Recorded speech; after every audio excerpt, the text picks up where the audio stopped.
Welcome to Norfolk Perspective C-Slice. I'm Bob Batcher, and I'm joined by a very special new resident coming home. And that's Dr. Melinda Boone, Superintendent of Norfolk Public Schools. How's that sound? It sounds great. It sounds great, and thank you for having me. Yeah, you're coming home. I am. So how's it feel? It feels good. I've traded snow boots for galoshes. And just in the time, huh? Yes, yes. I don't know where to begin except maybe at the beginning. What is the beginning of Dr. Melinda Boone's life? How's that for a question? Well, you know, I'm probably the story of contradictions, if you will. I was raised by my grandparents, and originally from Suffolk, Virginia, and never going to do anything in education because my grandfather was a high school principal. So I was the one headed to medical school. Whoa! I have a degree in communications disorders with speech language pathology and a master's in clinical audiology, and ended up with that master's because I wanted to marry my high school sweetheart, and I said, if it takes 8 more years for medical school and I can do my master's in 2, I did the math on it. 20 years later, I finished my doctorate. I could have gone to med school. Now, what did your father have to say about it? Grandfather have to say about it? Actually, he passed in my sophomore year in college. But what he had Which is why you were allowed to pursue a boyfriend. He was the high school sweetheart, so he had been around a little while. But no, he was very proud of what I was doing as I went through high school and college, and that's something he often told folks. And so when he passed away, I heard those stories over and over again. But my passion for people and my passion for understanding that as a superintendent, my real goal is to close opportunity gaps for students, and that's what I learned from him and my grandmother as he was a high school principal. You know, I was over at one of the schools a couple of weeks ago. Hurrah was finishing up an after-school program. And there was a little girl there that kind of had the same kind of story, some passions and dreams, but didn't really know where she was going. So your story reflects a lot of the stories of the Norfolk Public School kids. It does. It really does. And each one of us has a story of what our goals and desires are, what our dreams are, and who are the people and the things, the opportunities that have helped us to get to where we are. And so that's what I see my role as a superintendent. Who was the most important person, do you think? In my life? Help craft that journey you went on? I would say my grandparents who raised me, because through them I learned that the difference between success and failure for most folks is opportunity. And I also learned that all people have worth and value, so it doesn't matter the role in an organization, the role in the community. Everybody contributes to the success of what needs to happen. And so I think they taught me a lot about life, the value of faith, of family, and good friends. Okay, but I'm still going back, because I'm the father of two women now. And going back to where you made that decision, you could have made so much more money as a doc. I could have, but for me, it's never been about money for me, because my first job after my master's program, graduate school, I was an insurance lady. And that was in the early 80s, and you know, when they used to have folks who would go around with a debit and you collect insurance and you sell insurance. And I connected very well with the people. But I felt like I was nickel and diming people to death. Because here I am, I'm in my mid-20s, and I could get a 6-figure life insurance policy for a few dollars. And yet I had people who were paying me first when Social Security came in before they paid anything else to make sure they were buried properly. And that broke my heart. And I said, no, I have to help break some cycles of the work. So you can have a passion. I do. But toward the right thing. Hopefully, yeah, I think so. Okay, rumor has it that you blew the socks off of the school board when you interviewed. Well, I can't answer that because I was in the hot seat, and I don't know what others have done. You know, because you'd been here before. I had, but none of the board members were board members when I was last here. That's right. None of them were board members when I was last here. So it truly was about letting them see me as the individual and me as an educational leader, and helping them see through me whether or not I was a right match, a right fit for Norfolk. Now, did you go home and say, I don't know, or how did that, what happened? Well, I went home and said, you know, I appreciated the depth of the questions in the interview. They were tough? They were. Okay. They were. And They're good people, by the way. I know all excellent of them, people, yeah. excellent people. And I had done some research, you know, about the district because I've been gone now Went for 6.5 online years. Went online. How's that website compared to the way it was before? It's good. Okay, cool. It's, Just it's, checking. it's, I Just could checking. find out, but between there and the State Department, and I learned a lot about the district, things that had shifted over time. I mean, obviously, with Suffolk being my home, I read local media every day and watched, you know, news media and clips and things on TV. Always did for the time that I had been in Massachusetts. And so that's I did my research because I think it's important when you're applying for a job.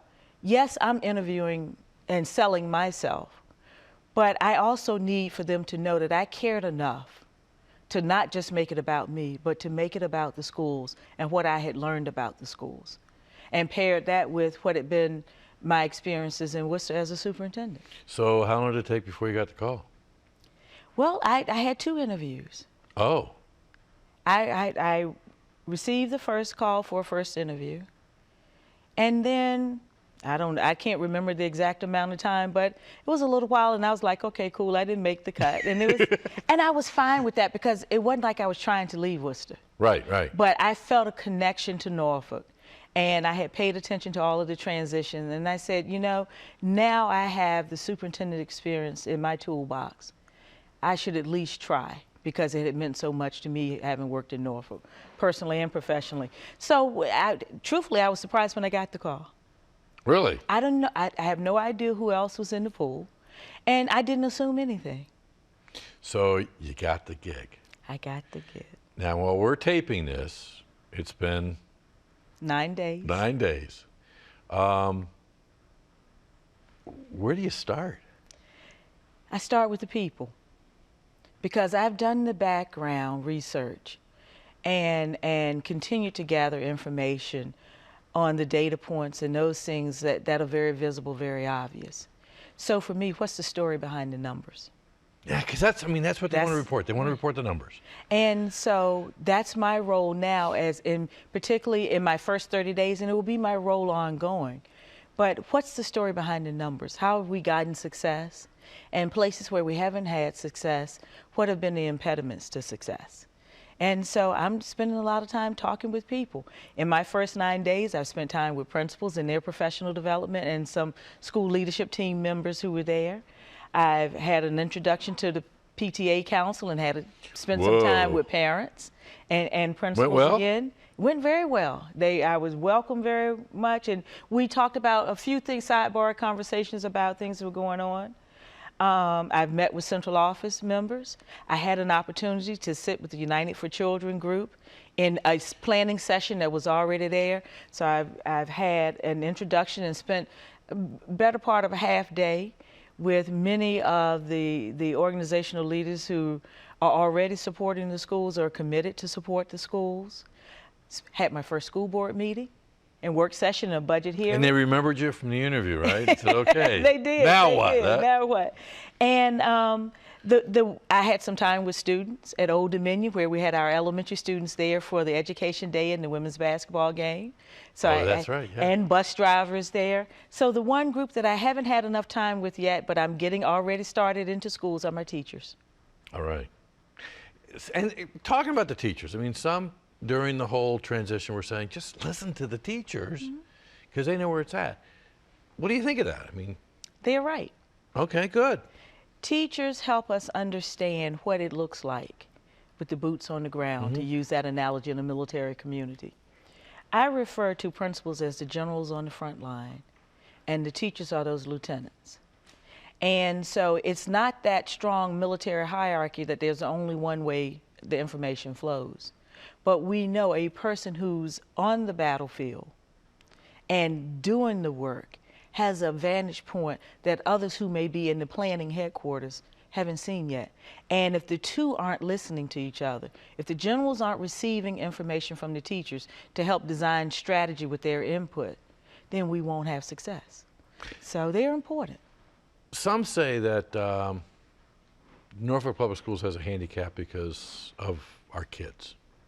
What do you think when you hear that? I don't ever blame our children for our challenges. Parents entrust us with their most precious possession, their children. Mm-hmm. And they come to us thinking and expecting and hoping and trusting us to do what's right by their children. There's nothing wrong with any of the children that come to my schools. Absolutely nothing.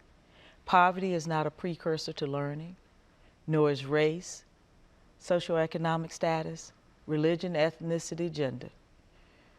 But what some of those challenges represent for children, particularly socioeconomic status, are some of those opportunity and enrichment gaps. See, gifted children come from very impoverished backgrounds. And across the board, we will find the strengths. And so for me, every child who comes to my school is a great opportunity.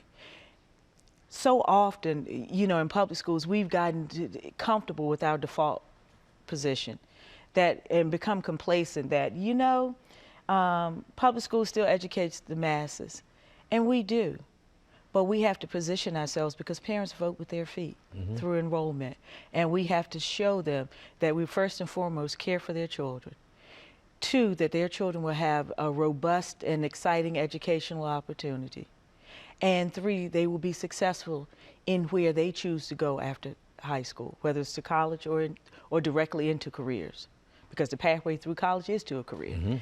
And so, you know, it's not about needing better children. It's about us thinking about how do we take our children where they can be, because we know that they have the potential. And that's our responsibility. We have this beautiful floral arrangement on the table. For me, and with my district leadership team and everything I say, I replace that floral arrangement with children, with the child in the center of the conversation. That's what it's all about. So if we frame our discussions, frame our work around the children, then we will find those right connections and that right synergy to get the results and to provide those opportunities for our children. Can we keep the conversation going? We can. I'd love to have you back on the sofa. Absolutely. So you just call and we'll kind of do a progress report, because I have a feeling we're going to see some changes. Well, lots of folks are praying for me, encouraging me, and someone asked me when I was appointed and the announcement was made, they said, well, everybody else has come and go. How are we sure that you're going to stay here? This is home. I've already been away. I'm here to stay. Welcome home. Thank you. Thank you for having me. Thanks for coming on. Thank you. Bye-bye.